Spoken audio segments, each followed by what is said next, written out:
Now, if UKIP caused an earthquake in British politics at the general election, it wasn't the one they thought. One MP, down from the two they had, a leader who failed again to get into Westminster, and infighting in the days after. But 4 million votes, 120 second places, is not to be ignored. So where next for the party? Charles has been taking a look. It wasn't as he walked to the stage, very late in the general election process, that Nigel Farage knew he'd failed to win the seat of Thanet South. But much earlier, people within UKIP were admitting behind the scenes he was struggling a week before. Some said it had been unwise of him to declare that if he lost, he'd step down as leader, galvanising anti-UKIP votes. Others blamed his reliance on a very tight coterie of advisers, whispering he was under threat from rivals. What nobody expected was that he would resign. I should be writing to the UKIP National Executive in a few minutes, saying that I am standing down as leader of UKIP. I will recommend that pro tem they put in place as acting leader Suzanne Evans, who I think has emerged from this campaign as an absolute tower of strength within UKIP. But that lasted about 2 days. He unresigned, and then it all got a bit nasty.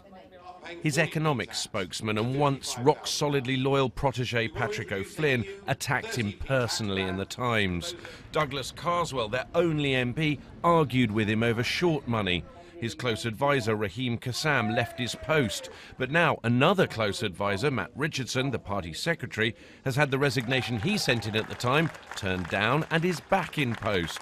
And Suzanne Evans, who had emerged as this tower of strength, has had her policy responsibility removed. Every time he gives a little bit of power away, he does it for 6 months and then he wants it back. He doesn't like it. He doesn't like being the one who doesn't get the final say on everything. And he keeps trying to paint out we're not a one-man band, but he sure as hell acts like it is. Farage is very much back in charge, and as this phone footage from just yesterday shows, Raheem Kassam is by no means ostracised. So is he right that Farage was the victim of a plot? There was no plot. People around Nigel Farage were telling him, oh, there's a plot, they're all out to get you. They weren't. They weren't coordinated. There was no attempt to get rid of Nigel, apart from the attempt which he put in his own book when he said, if I don't win a seat in Westminster, I'll be gone. That was the only plot ever against Nigel Farage's leadership. This isn't about plots, but a future direction. Does UKIP use an EU referendum to boost its party appeal, or join cross-party to gain Brexit from the EU? Does Nigel Farage accept some in his party do appeal to voters that he doesn't? And how much more do they focus policy now for the once Labour-supporting white working class they won in the north? The only clear thing is that final decisions on those questions seem back in very familiar hands. That was Giles. This is Suzanne Evans. You were technically UKIP's leader for 3 days. What did you achieve in that time? Well, I wasn't actually. Because, you weren't? No, sadly not. Nigel actually said, you know, he had to ask the NEC for permission to put me in place. And as we know, the NEC meeting that actually happened subsequently, his resignation wasn't accepted. So you weren't leader at all? I wasn't actually leader. So I had a lovely Saturday off. I did have a chat with Nigel on the Sunday. We had a lovely conversation on the Sunday, and I said about what I might do. Did you urge him to stay? I did actually, yes, because he phoned me in the morning and said, I'm going to resign. I said, you really don't need to do this. And as I think was expressed in your report there, a few of us thought that he shouldn't have made that offer to resign in his book, because he's achieved so much. You know, look at where UKIP is now. 1 MP, yes, that is disappointing, but so many second places, nearly 4 million votes. He had no need to even think about resigning. Let's look at that rather frenetic post-election period. Mr. Farage resigns, then unresigns. 2 advisors quit, very close to him. You resigning from your position, or you stepped down. My contract just came to an end. But you wrote the manifesto and you stepped down. Patrick O'Flynn quitting.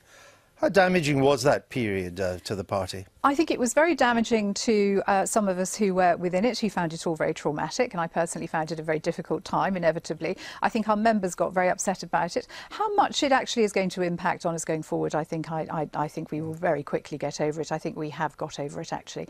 You know, I'm still here, I'm still Deputy Chairman. As Owen Bennett said in your report, there was no plot. It was whisperings and various people, I think, who perhaps... At that time, though, you complained that Mr. Farage had been badly advised. Let me just run a clip of what you said at the time. I don't think anyone hates anyone. I generally don't. I think we've had some problem with some advisors around Nigel who very much kept him in their pocket, if you like, and I think he's had too much influence from them. But they've gone and now. They have now gone. Well, but in fact they haven't, have Apparently they? not, no. Raheem Kassan and Matthew Richardson were the two you were talking about. We now learn that Matthew Richardson is returning as party secretary. These are the people that you thought badly advised Mr Farage. They're back. Yeah, I gather Matt Richardson, in fact, never left. I'm told that I think he offered his resignation, but it never actually got as far as being officially put that seems to be a cultural trait in your party, of offering resignations that never happen.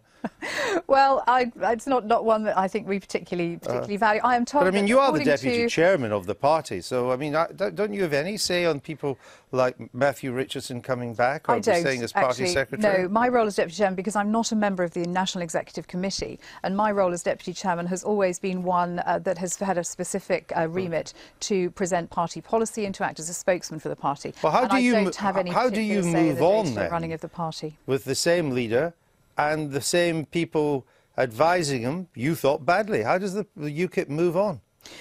I think that those of us who feel that he is being badly advised simply have to perhaps be braver in saying that as and if and when we think he's being badly advised. But I think that Nigel himself has certainly learnt from this. Was he badly advised on the shock and awful? Yes. Yes, I think so. I think there is absolutely a debate to be had about health tourism. It's a very crucial debate. It's one that is helping to put immense pressure on the NHS. There's an ethical consideration about it as well, about people who have paid in for years on end into the tax and national insurance system in this country, and when they get cancer, they can't get the drugs that they need, as opposed to somebody coming from overseas. But proposing to bar people with HIV from entering the UK, was that wrong? The actual proposal wasn't, and in fact, if you look at the history of this issue... Was he wrong to raise it in the way he did? He might have. I think he probably could have put it in a slightly more, how can I put it, collegiate way, a way that perhaps would have brought more people on board. It was a very stark way of putting it. But it is an issue that is important, and I absolutely would defend it. You've called on the party to diversify and professionalise itself. In what way has it done that since the election? I don't really think we've had time yet. And also, of course, the main focus of the party now is actually fighting the EU referendum. And we are undoubtedly best placed to do that. We are the only British party in politics who knows that every single member is opposed to staying in the European Union. And that is an enormous thing that binds us together. And we are going to be a force to be reckoned with. But you will know that the people who want us to stay in the European Union are hoping that Nigel Farage is the man that leads the Out campaign, because they think he's a divisive Marmite figure.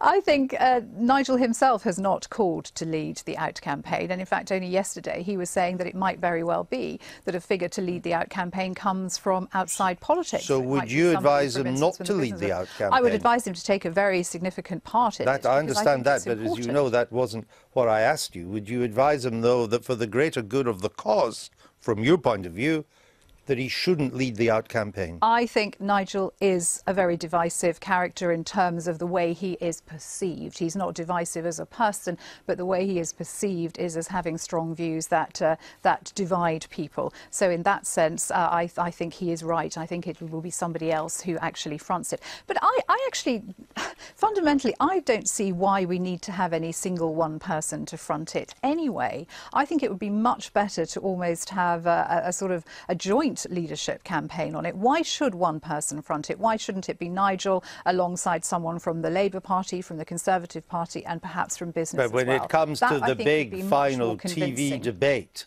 in or out, network television, the country watching, you have to pick somebody. Who should it be? I don't know. I think we'll have to wait and see who does actually come to the fore, and who.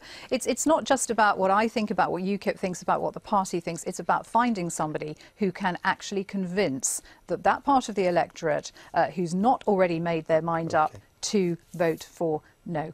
All right. Fancy a peerage? Not particularly. I could put a word in for you. No. Would you put one in for me? Would you like me to put a word in for you? Can you do that? The Queen watches all the time. Does she? I don't talk I wouldn't raise your hopes too much, I'm not, don't worry, Suzanne, I'm certainly not. Right. No. It was an offer. Thank you. I'm not sure it's one you could make, but thank you anyway. Or deliver on.